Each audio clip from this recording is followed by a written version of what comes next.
Social media का main role रहता है इसमें। मैं मानती हूँ उसमें हमारी कमजोरी रही है। हम सोशल मीडिया में इम्प्रूवमेंट करेंगे और काफी हद तक तो हो भी चुका है, क्योंकि बीजेपी है या फिर उसमें आम पार्टी है, उनके जो अपने जो वर्कर्स हैं वो झूठ पे झूठ उनको बोलने की कला है, क्योंकि हमारे कांग्रेस के कार्यकर्ता में वो नहीं है। हम जो भी कहते हैं सच कहते हैं और सटीक कहते हैं।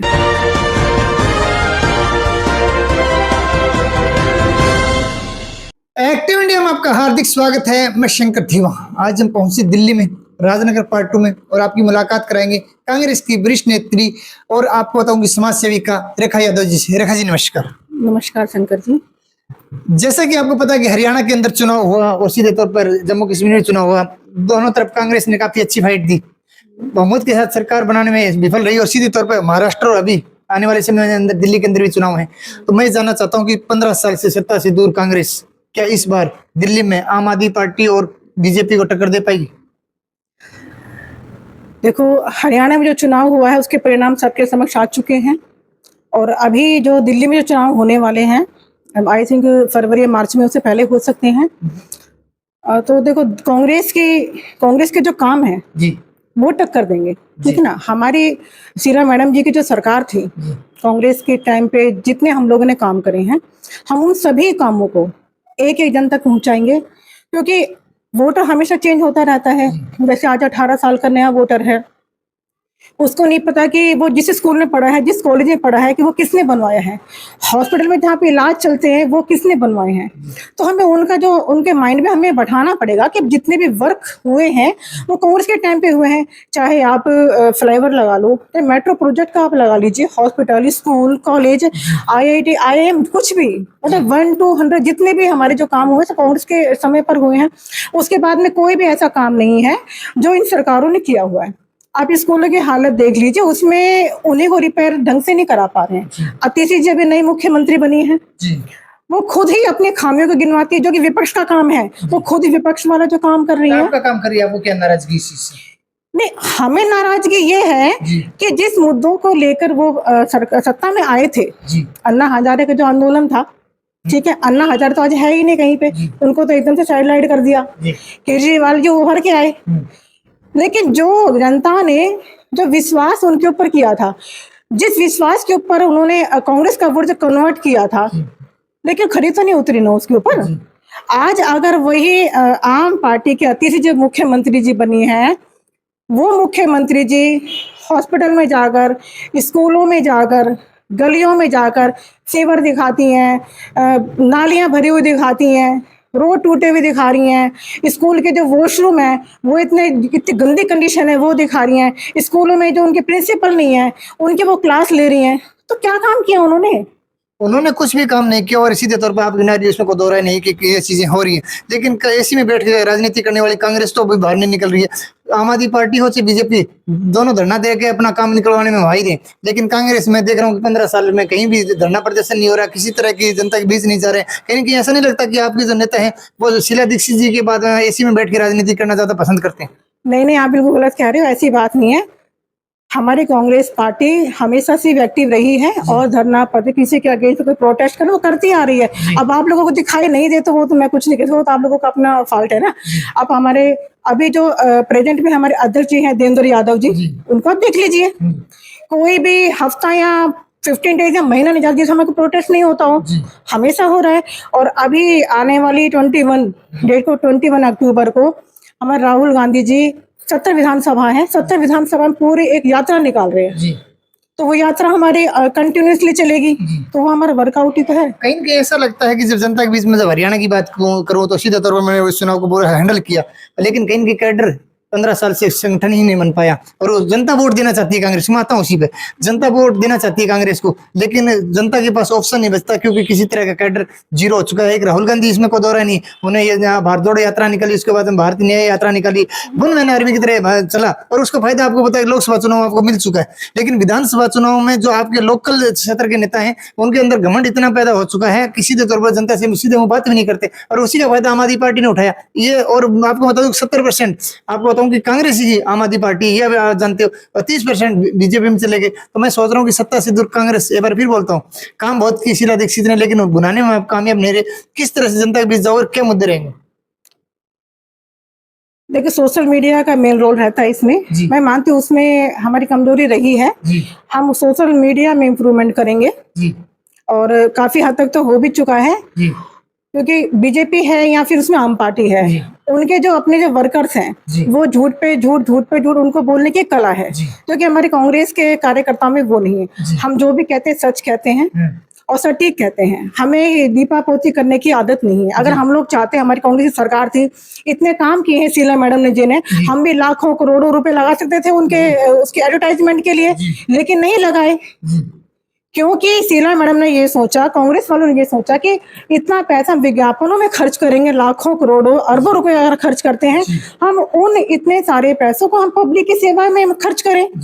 तभी तो ये प्रोजेक्ट आए हैं, तभी तो आज हमें हॉस्पिटल देखने को मिले। इंदिरा गांधी हॉस्पिटल सेक्टर 10 में है, द्वारका में। वो देखा है आपने, किसका काम था? कांग्रेस का। शीला किसने रखी थी?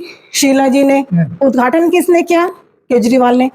थोड़ा सा समय का फेर है। अभी जो सिग्नेचर ब्रिज बना था, डिजाइन किसका था? शीला जी का। सब कुछ शीला जी का था। उद्घाटन किसने किया? केजरीवाल जी ने। तो सत्ता में थोड़ा हेरफेर हो जाता है। उसके बारे में मैं यही कहूंगी, हम अपनी सोशल मीडिया में हम पूरा एक्टिव रहेंगे और अपनी बातों को, सोशल मीडिया को भी एक तरफ मैं करती हूँ। मैं तो बल्कि ये कहना चाहती हूँ आपके माध्यम से, अगर मुझे जो भी मेरे भाई साथी लीडर सुन रहे हैं, सबसे मेन काम है डोर टू डोर का। जब तक हम डोर टू डोर अपने जनता में अपना टच नहीं बनाएंगे, तब तक इसी से हमें ज्यादा बेनिफिट होगा। क्योंकि पर्सनल टच जो होता है ना, वो हमारा वोट बैंक भी बढ़ाता है और दूसरा हमारे पर्सनल लाइफ भी मजबूत करता है। लेकिन जो सोशल मीडिया का जो होता है, उसमें अगर हमें एक पोस्ट डाल दें, उसमें आस-पास से कंट्रोवर्सी स्टार्ट हो जाती है कि कोई कांग्रेसी है, कोई आम पार्टी का है, कोई बीजेपी का है, आपस में उसमें झगड़े होते हैं। तो झगड़े में जो कंक्लूजन निकलना होता है वो निकल नहीं पाता है, वो आपस में लड़ने में सारी चीजें खत्म हो जाती हैं। तो हम जो अपने विधानसभा जो तैयारी करेंगे, अपने अपने विधानसभा में जो भी हमारे यहाँ पे लीडर्स हैं, पर्सनल टच करेंगे, लोगों के बीच में जाएंगे, गली में, मोहल्ले में नुक्कड़ सभाएं करेंगे और जो जो कमियां आज सरकार के माध्यम से, उन कमियों को हम उजागर करेंगे उसमें।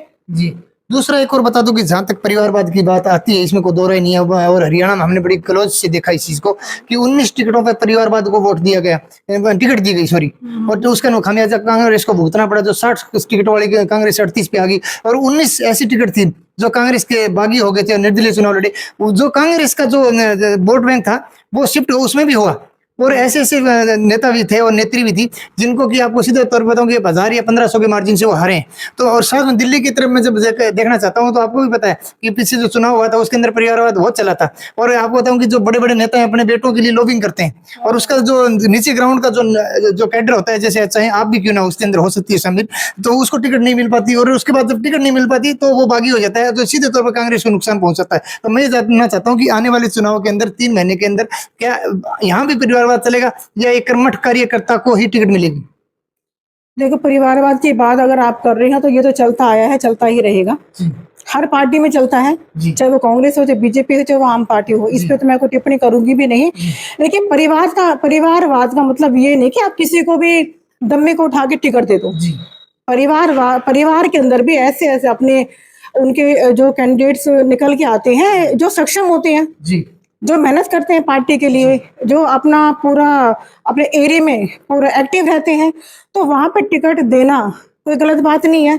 हाँ, वहां पे टिकट देना गलत है, यहाँ पे बिल्कुल डमी हो, एसी से बाहर निकलते नहीं, जिसको पहचान ही नहीं हो, वहां पे टिकट देना गलत बात है। तो मैं इस चीज के बारे में यही कहूंगी आपसे, टिकट जिसको भी मिले वो एक्टिव हो और जनता उसको प्यार करे, जनता उसको अपना वोट देना चाहे, जनता उसको अपना विधायक बनाना चाहे। 2022 के अंदर निगम पार्षद के चुनाव हुए और सीधे तौर पर आपको भी पता है, और आप भी टिकट की लाइन में थी और नंबर 1 पे भी थी सर्वे के हिसाब से। लेकिन टिकट किसी ऐसे कस्टमर कैंडिडेट को दी जहां पर 726 वोट समथिंग उसको मिले। और अभी आने वाले समय अंदर फिर 3 महीने के बाद चुनाव, यदि आपको बृजवासन विधानसभा से टिकट देती है, तो क्या आने वाले समय के अंदर आपके 4 ऐसे कौन से काम रहेंगे जो सीधे तौर पर जनता से जुड़े हो? देखो, ये तो आपने बात फिर छेड़ दी 2022 वाली, बड़ा हर्ट करती है बात मुझे। अगर मेरी पार्टी किसी ऐसी महिला को टिकट देती जो सक्षम होती तो मुझे बहुत खुशी होती। जी उन्होंने ऐसी महिला को टिकट दिया है जो मेरे तक भी नहीं पहुंची जी और नॉमिनेशन करने के दिन भी मेरे तक नहीं आई। आज तक मैंने उसको देखा ही नहीं है। जी ठीक है, और तभी उसको बिल्कुल ही जो कम वोट मिले हैं, तो ये टिकट एकदम से खराबी हुई है। नेताओं ने पता नहीं क्या सोच समझ के वोट दिया, वो उनका मामला था। लेकिन अब आपने बात करी है विधानसभा के चुनाव की।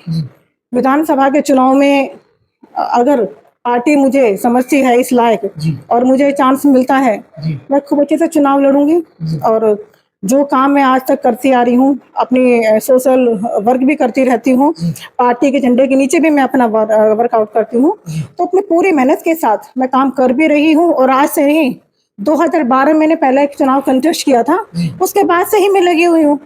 तो मैं अपना काम ऐसे ही करती रहूंगी। अगर मुझे मौका मिलता है तो बढ़ चढ़कर मैं अपना अच्छे से चुनाव जीतूंगी और निकालूंगी। रही बात मुद्दों की, 4 क्या अनेकों मुद्दे हैं। घर से बाहर निकलो आप, सीवर भरे मिलेंगे आपको, नालियां भरी मिलेंगी, रोड टूटे फूटे मिलेंगे, चलने की जगह नहीं है, रोज वहाँ पे एक्सीडेंट होते हैं, बाइकें गिरती हैं, ठीक है, गाड़ी के पहिए गिर जाते हैं। और पानी का आप देखो, पानी पीने लायक बिल्कुल भी नहीं है। पानी की बोतल 25 रुपए की एक आती है।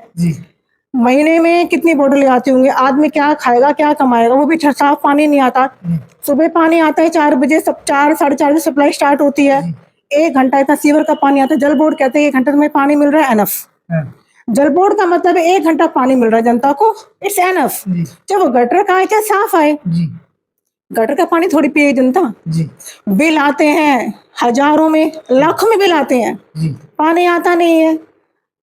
और पब्लिक कितनी परेशान है इसमें, सीवर की समस्या से, रोड जो सड़कें हमें टूटी हुई है उनकी समस्या से, गटर के पानी की समस्या से त्राही त्राही मची हुई है। एलजी के ऊपर थोप देते हैं। एलजी आम पार्टी हो चाहे बीजेपी, कोई भी हो, हमें कोई मतलब नहीं, हमें तो अपना काम चाहिए। अब इन तीनों की आपस की लड़ाई में जनता थोड़ी फेस करेगी।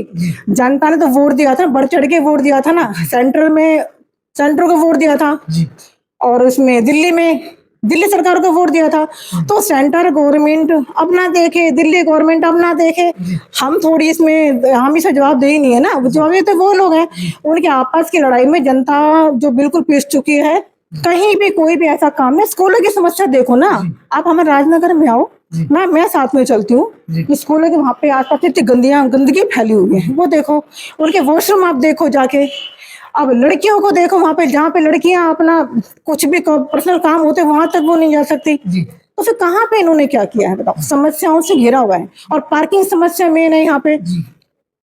पार्किंग की समस्या इतनी मेन, गाड़ी कहीं पे हम खड़ी नहीं कर सकते। अगर हमारी राजनगर में एक पार्किंग की जगह हमें मिल जाए तो हमारी समस्या का समाधान हो जाए। बारात घर की मेन समस्या है। अब इतना पैसा हर किसी के पास है नहीं कि वो 3-3, 4-4, 5-5 लाख रुपए लगाकर बड़े बड़े फार्म हाउस बुक करते। अपनी जेब देखनी पड़ती है।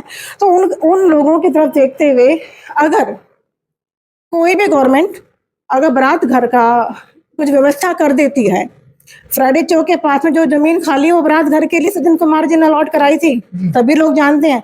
लेकिन भाजपा के नेताओं ने आके उसको पुलिस का थाना बना दिया, पालम थाने के लिए करा दी वो।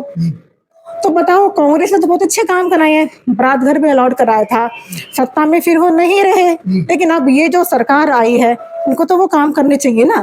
तो मैं यही कहूंगी, अगर हमें चांस मिलता है तो बारात घर, सेकेंडली पार्किंग, सीवर की समस्या, गंदे पानी की समस्या, ऐसे काफी मुद्दे हैं जो पूरी कोशिश मैं करूंगी ठीक कराने की। बहुत बहुत धन्यवाद। Thank you. तो आज हमारे साथ थी कांग्रेस की वरिष्ठ नेत्री रेखा यादव जी, और उसने सीधे तौर पर सरकार को भी टारगेट किया और अपने जो काम जो 15 साल पहले शीला दीक्षित जी ने 15 साल का जो शासन रहा उसमें किए, और उसमें कोई दो राय नहीं की। जो मेट्रो प्रोजेक्ट हो, चाहे हॉस्पिटलाइजेशन हो, चाहे आपको बताऊं कि फ्लाईओवर हो, उसके लिए बहुत काम किए। लेकिन उसके बाद जो सोशल मीडिया का जमाना आया और उसके बाद जो अन्ना हजारे का जो सीधे तौर पर आंदोलन हुआ, उसके अंदर पार्टी सीधे तौर पर टूटी और उसके बाद उठ नहीं पाई।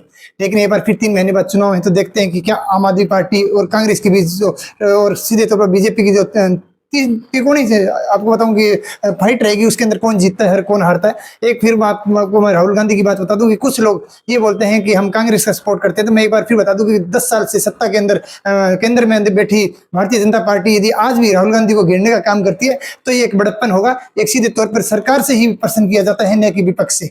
और रही बात कांग्रेस की, तो राहुल गांधी जी ने जो भारत जोड़ो यात्रा हो, तो भारत न्याय यात्रा सीधे तौर पर जनता से जुड़े और जहां से जनता ने उनको प्यार भी दिया। लेकिन आपको बताऊं कि सोशल मीडिया के जमाने के अंदर कांग्रेस इस चीज को जीत नहीं पाई आज तक, और सीधे तौर पर जिसका फायदा मोदी जी और उसकी आईटी सेल लेके जाती है। और आने वाले समय के अंदर फिर विधानसभा चुनाव है, महाराष्ट्र हो तो दिल्ली, देखना है क्या राहुल गांधी इस बार कांग्रेस के पक्ष में दो जीत डाल पाएंगे या नहीं, या फिर से भगवा का नाम लेकर राजनीति करने वाली भारतीय जनता पार्टी फिर जीतेगी। बने रहिए एक्टिव इंडिया के साथ, तब तक के लिए जय हिंद, जय भारत, नमस्कार।